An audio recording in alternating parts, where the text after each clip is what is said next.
یہودیوں کے سوا تمام ساکنان مدینہ مسلمان ہو چکے تھے۔ یہودی کو اسلام کو قبول کرنے پر آمادہ نہیں تھے، لیکن انہوں نے بھی محمد صلی اللہ علیہ وسلم کے مدینہ آنے سے موافقت ظاہر کی۔ یہ ایک سبب بھی تھا کہ وہ دوسروں سے اپنے اختلافات حل کروا سکتے تھے۔ محمد صلی اللہ علیہ وآلہ وسلم مکہ میں مدینہ کے حالات سے واقفیت حاصل کرنے کے بعد خود کو مدینہ ہجرت کے لیے آمادہ کرتے رہے۔ آپ صلی اللہ علیہ وسلم کو یہ بھی احساس تھا کہ یہ فیصلہ ایک بہت بڑا کام ہوگا۔ اس وقت تک محمد صلی اللہ علیہ وآلہ وسلم نے مکہ میں تمام مشقتیں برداشت کی تھیں، مگر آج تک قریش سے جدا نہیں ہوئے تھے۔ نیز یہ بھی احساس تھا کہ اگر ایک بار مکہ سے ہجرت کر کے مدینہ چلے گئے تو تمام روابط اپنے قبیلے سے ہمیشہ کے لیے قطع ہو جائیں گے۔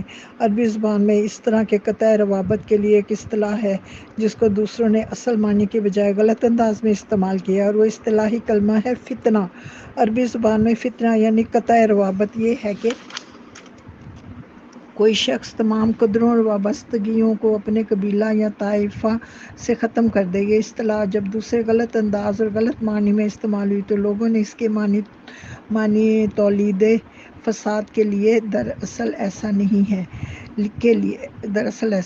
ہے۔ پیغمبر اسلام صلی اللہ علیہ وآلہ وسلم سمجھتے تھے کہ مکہ سے ان کی ہجرت یعنی قطع روابط کے نتیجے میں جو اثرات مرتب ہوں گے، اس سے اہل عرب میں ایک جدید جمعیت وجود پکڑے گی جو کہ کلی طور پر قدیم یا موجودہ جمعیتوں سے مختلف ہوگی۔ اس نئی جمعیت میں حسب و نسب اور ثروت اور نسلی امتیاز و وجہ تفاخر نہیں، بلکہ گورے اور کالے، غنی اور فقیر، رئیس اور امیر۔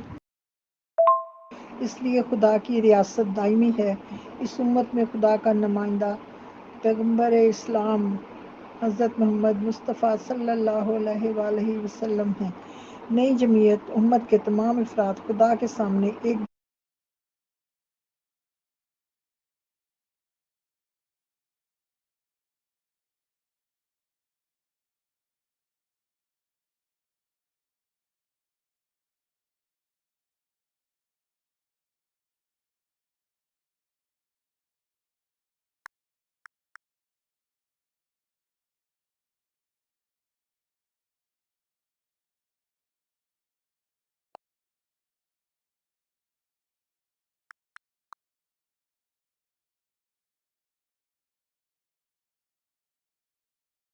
دوسرے کے مقابلے میں مساوی ہیں، حتیٰ کہ زن و مرد میں تفاوت نہیں ہے، اور سب مساوی حقوق سے بہرور ہیں۔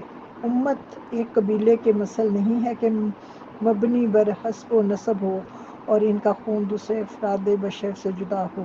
جو چیز امت کو دوسرے افراد بشر سے جدا کرتی ہے وہ اسلامی قانون ہے، یعنی قانون شریعت۔ امت اور دوسرے افراد بشر کے درمیان ایک دیوار ہے اور وہ قانون شریعت کی دیوار ہے، لیکن یہ دیوار کسی کے لیے ناقابل عبور نہیں ہے، چاہے وہ شخص کسی بھی نسل، قوم، قبیلہ یا طائفہ کا کیوں نہ ہو۔ سب لوگ اس امت کے جزو ہو سکتے ہیں، فقط خداوند کی ریاست کو قبول کر لیں، یعنی مسلمان ہو جائیں۔ خدا کی ریاست کو قبول کرنے کے بعد وہ فرد فوری طور پر امت کا جزو ہو جاتا ہے اور یکایک اسلامی معاشرے کے افراد کے مساوی ہو جاتا ہے۔ اگر ہم اس انقلاب کا مطالعہ جو اس موقع پر محمد صلی اللہ علیہ وسلم کی معاشرے پر چھاپ نہایت گہری تھی اور قبائل میں رؤسا کا اثر و رسوخ فوق العادہ تھا، ہر قبیلہ بجائے خود اجتماعی وحدت تشکیل دیتا تھا، تو یہ انقلاب فرانس سے کہیں زیادہ عظیم تر اور ہمہ گیر تھا۔ فرانسیسیوں کا انقلاب ان کے مابین مساوات نہ لا سکا، لیکن محمد صلی اللہ علیہ وآلہ وسلم کے انقلاب سے مسلمانوں کے مابین مساوات قائم ہوئی اور ہر طرح کی خاندانی، طبقاتی اور مادی بالاتری ختم ہو کر رہ گئی۔ 622 عیسوی میں ایک بار پھر اہل مدینہ عمرہ کے لیے مکہ آئے اور محمد صلی اللہ علیہ وآلہ وسلم سے مذکورہ درہ میں رات کے وقت ملاقات کی۔ اس موقع پر ان 12 افراد کے علاوہ جنہوں نے سال قبل حلف وفاداری اٹھایا تھا، مدینہ کے مسلمانوں کا دوسرا گروہ 75 افراد مرد و زن پر مشتمل اسی گھاٹی میں ملاقات کے لیے حاضر ہوا۔ وہاں محمد صلی اللہ علیہ وآلہ وسلم نے چند آیات قرآنی ان کے لیے تلاوت کی اور بعد ازاں نئے آنے والے لوگوں نے مسافرین سال گزشتہ کی طرح درخواست کی کہ ان سے بھی حلف وفاداری بیعت النساء لیں۔ پس ان نئے لوگوں نے بھی حلف وفاداری اٹھایا۔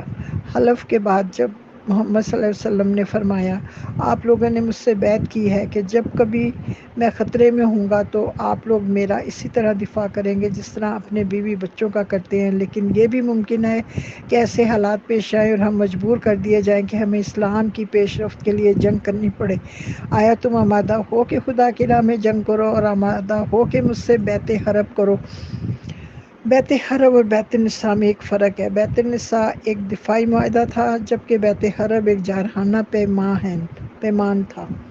بیعت النساء ایک مفروضہ یا شرط پر مبنی ہوتی کہ وہ شخص جس کا دفاع مقصود ہے وہ لڑائی میں نہیں جائے گا، اور اگر وہ مورد حملہ قرار پاتا تو بیعت النساء کرنے والے اپنی تمام قوت سے اس شخص کے دفاع کی کوشش کرتے۔ محمد صلی اللہ علیہ وآلہ وسلم نے مدینہ کے مسلمانوں کو سمجھایا کہ بعض حالات میں یہ ممکن ہے کہ ہمیں مجبوراً چارہ جنگ کرنا پڑے، اور اسی لحاظ سے بیعت الحرب کا مطالبہ کیا گیا ہے۔ بیعت الحرب مفہوم کی وسعت کے لحاظ سے بیعت النساء سے بڑی بیعت تھی۔ آدمی جب کسی دوسرے سے بیعت الحرب کرتا تو پھر اسے جارحانہ و مدافعانہ دونوں جنگوں میں شریک ہونا پڑتا۔ مدینہ کے مسلمان بیعت الحرب پر رضامند ہو گئے، یعنی آپ صلی اللہ علیہ وسلم سے جارحانہ دفاعی پیمان باندھنے پر تیار ہو گئے، لیکن قبل از بیعت الحرب انہوں نے اس خدشہ کا اظہار کیا کہ جب آپ فاتح ہو جائیں گے تو ہمیں چھوڑ کر مکہ واپس آ جائیں گے۔